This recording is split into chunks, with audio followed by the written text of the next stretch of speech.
Science Podcast. My name is Tyler Bublitz, and welcome back to the 9th Sunday after Pentecost for the week of July 21st, 2024. I'm excited to have you here. I'm excited to dig in this week's podcast, and I'm excited that we are approaching the Olympics. And one of the reasons that I really get excited about the Olympics just in general is due to the fact that it's a time where the world comes together, and especially in the world with the conflicts that we have and just this aspect of how we are going through more and more things that are affecting all of us. We are hitting into global issues of multiple different things. And so it's really, I've always found super encouraging this time and period where the world competes against each other, but in a healthy way, where we have, yes, the tears of excitement and joy with accomplishment, but also the tears of defeat, and how those two can actually come together and embrace each other. And it makes the world for a period of time just feel that little bit smaller. And I've always enjoyed that about what the world is going through and what the Olympics can bring to the world and how beneficial that really can be. And as we are moving into especially the different subjects that we'll have this week, I think there is some definite things that we're going to have to think about, consider, and I think the benefits of what the Olympics could bring could be really, really awesome for us to be able to grow and learn and come together in a lot of ways, and especially with what we'll get into this week. But before we jump into this week's podcast, we need to look at last week's question, which was, where has jealousy gotten in the way of being able to see God? And one of the responses we got was from a loyal listener who they talked about a story of how there was kind of competing pastors at a church that this person had gone to, and how it ended up dividing the leadership in a certain way, and to the point where one had to step away and totally go into a different direction. And I think there's a lot of times within life and faith, we lose sight of that within people. We lose sight within that within creation. This idea of how I need to be doing this and I want this, and it's all about what me and my household need and want. And we don't always get to the aspect of thinking about, but what does the community want? What is the community outside of humans wanting and needing? And I think that's where the rubber can really hit the road, and it makes for much deeper conversations and much deeper thinking, and it affects us into slowing down and really contemplating what we're doing. And I think at a lot of times we really don't do that, and it really is difficult at times for us to be thinking about and doing, but it's so vital, that type of work. And we'll get into thinking about that a little bit this week, but let's just jump into the text for this week. So the semi-continuous Old Testament text this week is out of 2 Samuel chapter 7, verses 1 to 14a. This is a very unique story here. King David has gotten settled into his home and now decides, the tribe of Israel has been wandering around in the desert for years, decades, and now that I'm settled, I feel like God needs to be settled. And so comes to Nathan, one of the priests of the time, and is like, I'm thinking about building a house for the Lord. And Nathan's like, yeah, that sounds reasonable. And by night, God comes to Nathan and being like, what are you talking about? I have been with my people traveling around for years, and have I ever once asked for that? Have I ever once asked to be in this prestigious house? No, I want to be with my people wherever my people are, and that means you cannot house me. You cannot just put walls around me and say that is where I am at. I am beyond that. And so that's this very interesting story, but I think it also gives us a great character of who God is. The psalm that goes with that is Psalm 89, verses 20 to 37.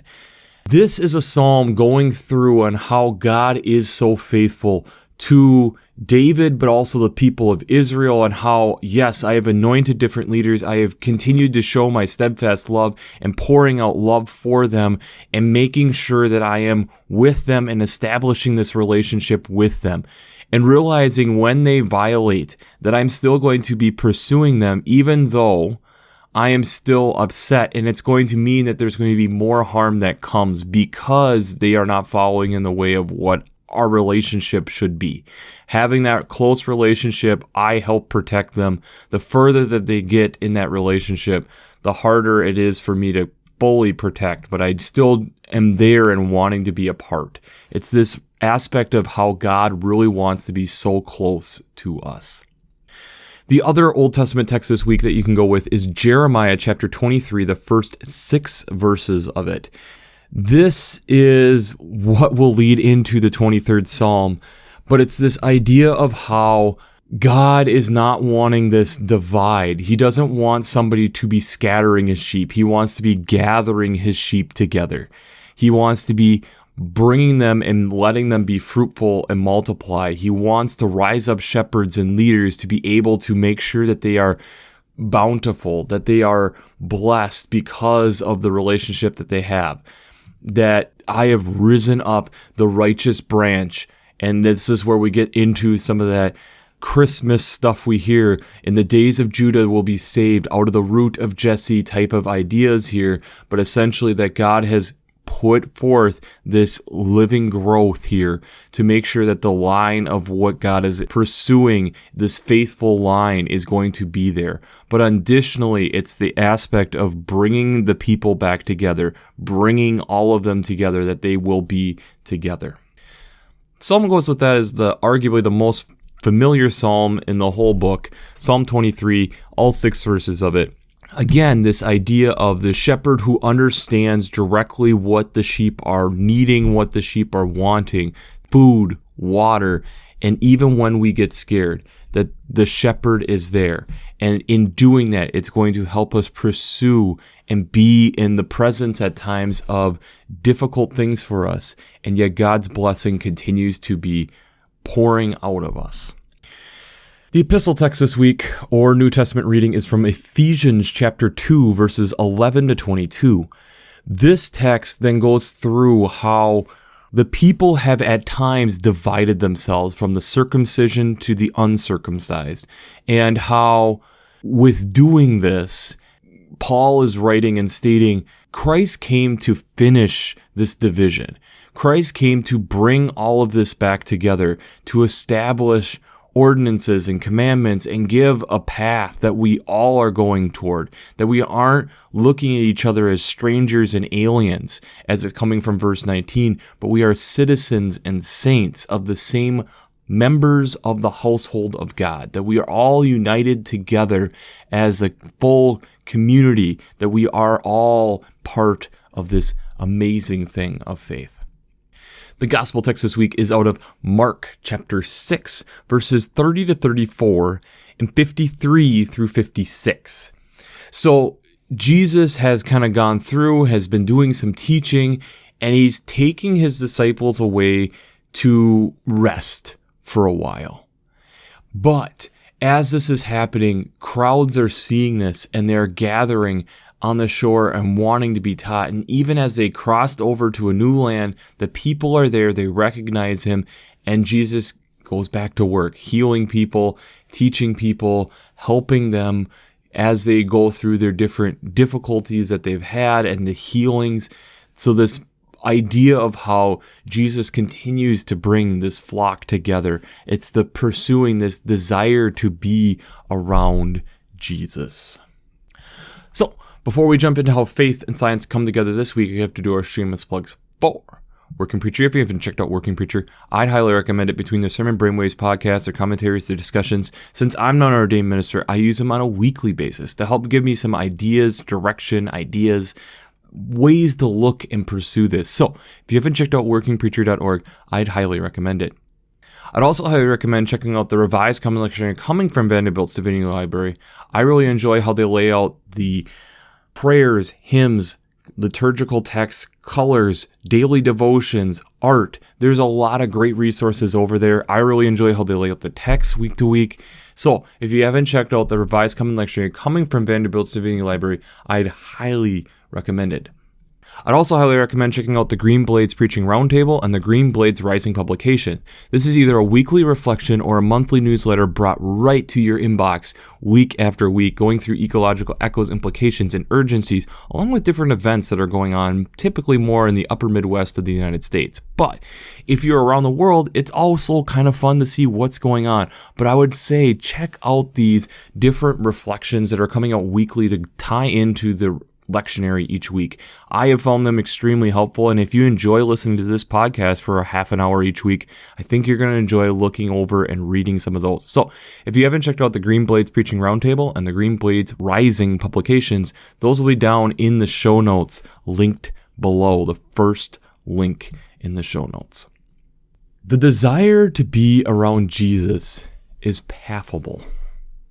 And the desire that God has kind of continued to show both in Samuel, in Jeremiah, and Ephesians, that God doesn't want there to be a reason that there is a separation between us and God. But I think one of the things that we also have to realize in this is what are other ways that separate us from God? And I've kind of brought up in the past, I think nature is a major part of us connecting back and connecting deeper with God. If God created everything around us and God created us as one day of the creation story, if you're going literally by days, or even an era, if you're wanting to look at it from the Genesis 1 and 2, we are one small speck of that whole creation story. And if we are going to use just purely that for us to understand how God works and understand what this relationship with God is like, then why do we even include the rest of that within the creation stories? Because then we are missing the rest of what God created and understanding the character of who God is. If we think about people who we look up to, you don't just look at one aspect of who they are. You look at the whole scope of their work. You want to understand what other things were hobbies and interests of theirs. What other things were they passionate about? Because it may help inspire the different characteristics of the things that you are interested in learning about. And in doing that, it means that then we need to be able to look, observe, be scientists out in the world and recognize different communities of ecosystems, looking at ecosystems as a whole and how are they functioning and working. And I think there's a couple examples this week we're going to get into showing how as humans, as we have better connected with those different ecosystems and communities, that we have been able to then recognize there's ways that we can help. There are ways we are able to connect Jesus back into their ecosystems, even though that we aren't necessarily there. So let's first talk about the Yosemite toad. So this last couple weeks here, on June 27th, 2024, the San Francisco Zoo's conservation team completed the first reintroduction of an endangered toad species back into Yosemite. And this is fairly significant because, one, it's an endemic toad native to the Sierra Nevada area there on the west coast of California. But it's also this toad species that isn't seen a ton. It's kind of hibernates a good section of the year.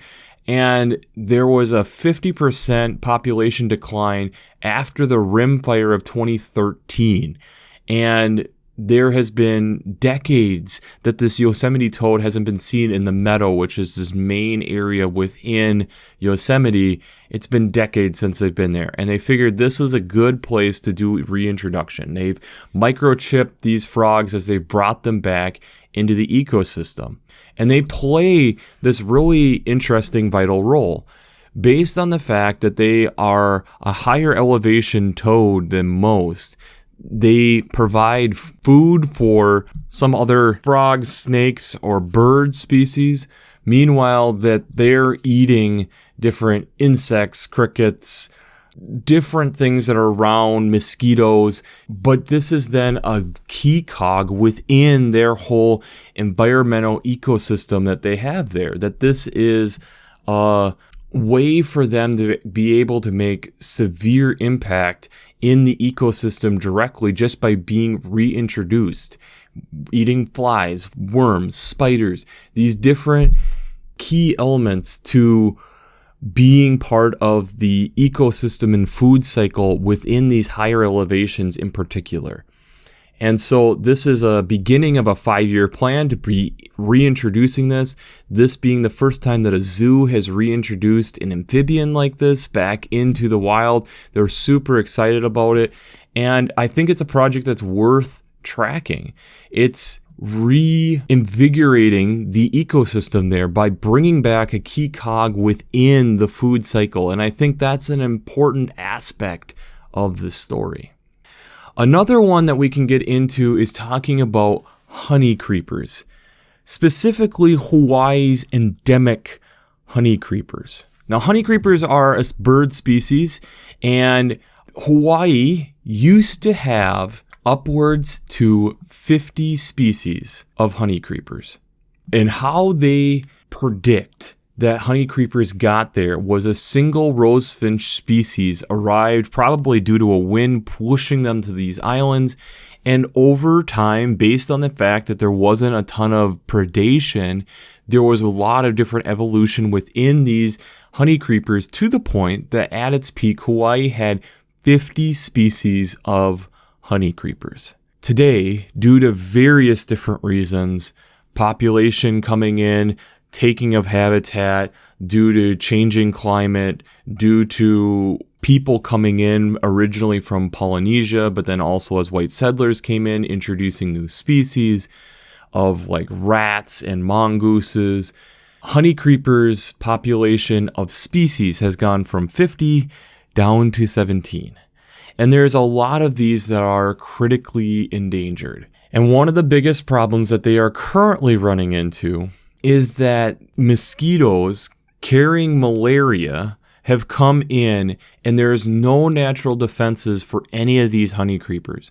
So not only are they getting slammed with habitat deforestation and people and all these different ways, now you're having mosquitoes coming in and bringing malaria. And this has been devastating for the honey creepers. So what they have discovered with the honey creepers is, first we have to understand mosquitoes quickly. Mosquitoes, the only biting ones are the females.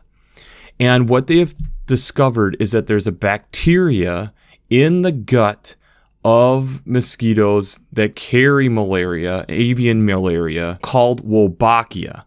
And what we have been able to figure out through doing different things like being able to knock out different types of malaria in different parts of the world, or Zika virus, or these different areas, and we've done this about 20 different places, is if you bring in a mosquito with Wolbachia from a different area that isn't the same Wolbachia in the gut of the mosquito, when the mosquitoes breed, they are not able to produce viable offspring with that bacterium in their gut, thus allowing that the bacterium dies in their gut, and so it doesn't allow for the transfer of that to the next generation. And especially when we're dealing then with this avian malaria that is killing a lot of these different honey creeper species, this is fantastic to be able to help these birds in a simple way.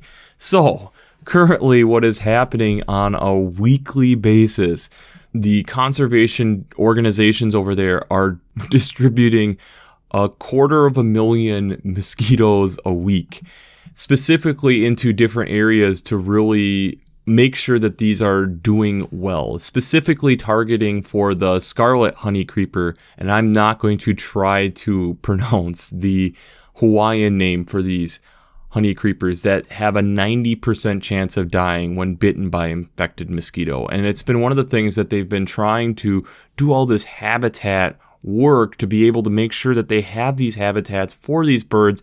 And there was even a story, and I'll show it down below in the linked video, that they did all this habitat work, they released them, and within a month, most of them were dead because of these mosquitoes. So it's something that they've been really working hard on, and they are really optimistic about because how successful it has been in other places with other types of diseases. So this idea of then, how are we connecting and being able to understand food cycles so well and being able to understand what is going on? It's not that we're wiping out mosquitoes. You still need the mosquitoes, but if we can get this bacterium out of their gut, it allows for these birds to be able to live more in harmony with the mosquitoes, and it isn't going to kill them based on the bacterium that they have in their gut. What does this all mean as we have conservationists reintroducing species to help food webs or introducing birth control mosquitoes into the ecosystem? God has this desire for us to be able to be brought in communion with all of us, brought to the table all together. No matter if we see these differences between us, God doesn't see it that way. And I think that's an important distinction that Paul is getting at in the Ephesians text that I think we really need to make sure that we are understanding within our own lives. Where Paul is bringing it up, where the uncircumcision versus the circumcision, what if God means it not even human to human, but human to the rest of God's creation? Being able to understand that we are all in the same playing field, that God is the creator and we're all singing praise to who God is.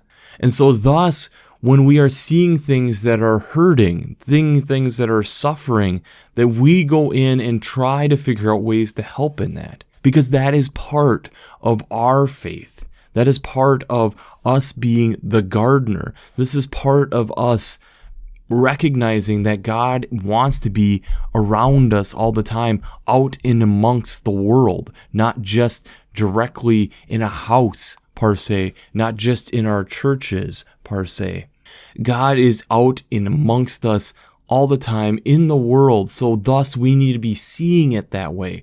Whether it's ways of these bird species are really suffering, so if we release mosquitoes, that is natural birth control, it doesn't eliminate the mosquitoes, but eliminates the bacterium that's really affecting these birds in this area. Awesome. If it's we see that there's a hole within the food webs here, the upper Sierra Nevada area, if we can figure out in captivity how we can get these toads back, we'll microchip them so we can be able to still track them and make sure that they're doing okay. And over a 5-year period, we're going to work to bring these back to help strengthen the food web of these upper elevations of the Sierra Nevada. That's awesome.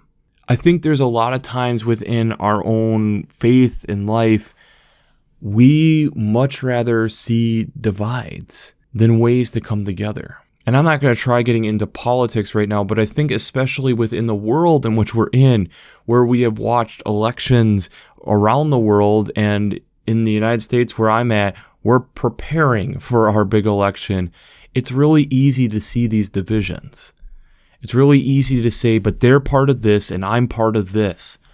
And I think this is a moment, an opportunity, and especially in a text like this, where we recognize that we are one creation. One, not two, not because they're part of this and I'm part of that we can't see eye to eye. We might have disagreements, yes, but we need to be able to understand that we are all together. We are all trying to come together as a community, as a faith.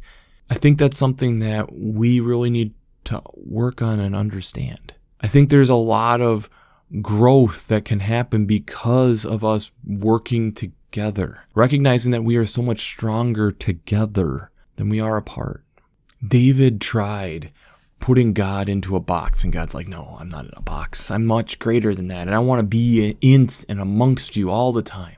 And I don't want something to separate you. I want to be in and amongst all of it. From the beginning to the end, I want to be in the food web. I want to be in the birds of the air. I want to be in all of it. And I think as we understand that more and more, it helps us be able to get a better picture of who this God is that we worship, who this God is that has a desire to be in relationship with us. That God is wanting to be part of all of it, and I want you to go and explore it and try to start understanding it. Because when you start to understand it, then I can go deeper with you. And that's what we kind of get in the Psalm 86. That yes, there's times where I'm going to be in relationship and we're really going to be cooking, and there's going to be other times where you're going to be stepping away, and it's going to be harder for me to be able to be in that close relationship because you're stepping away. We need to be able to understand that we're all in this together. We're all part of one large flock that looks extremely unique.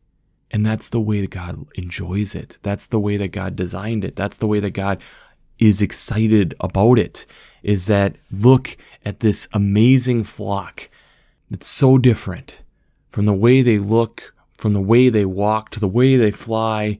It's all in worship. It's all working together. That's the desire that God has. Doesn't mean that we're all going to 100% see each other 100% eye to eye and agree on everything. But we have to be able to agree to work together, to figure out where we can and have those spirited debates, but not hate each other, not draw lines. Recognize that this is an opportunity for us to come together, work together. So the question that I have for you this week is, where have you thought outside the box to be able to work together? Where have you thought outside the box in order to work together? And I think that can be with people, but that also can be with the rest of God's creation that isn't necessarily human. I think we have to start more often than not incorporating that into our discussions of faith. We need to recognize that there's voices that can't speak, but we still need to be able to think about and consider. And as we do that, we will find that we go both bigger and broader beyond this globe, probably, to also going super small to the subatomic, because it all affects each other.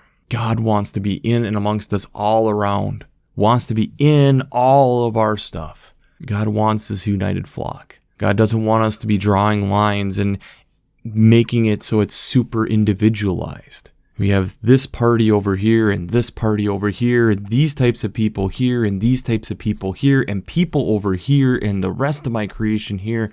I don't see God doing that. God sees this as people. They are part of my creation. They are part of my flock. These are birds. They are my creation. They are part of my flock. These are amphibians. They are my creation. They are part of my flock. I think we have to be able to recognize that and start doing that. And so that might mean that, yes, we have to do some personal sacrifice, but it's for the betterment of the flock. It's for the betterment of the creation of what God is stating us to be following. And I think that's worth considering, and that's worth thinking about. And especially as we are entering into, like I stated at the top, a global games where we are coming together. I think we can start a little bit with people, but we need to quickly move beyond people fast. We need to recognize we're all affected by this. The decisions that each of us make affects all of us. So how are we going to do that? How are we going to work on that? And how are we going to benefit all of us? Not just those who we can understand what they're saying. So, we'll wrap this up as we always do. I pray God blesses you through your faith and amazes you through science.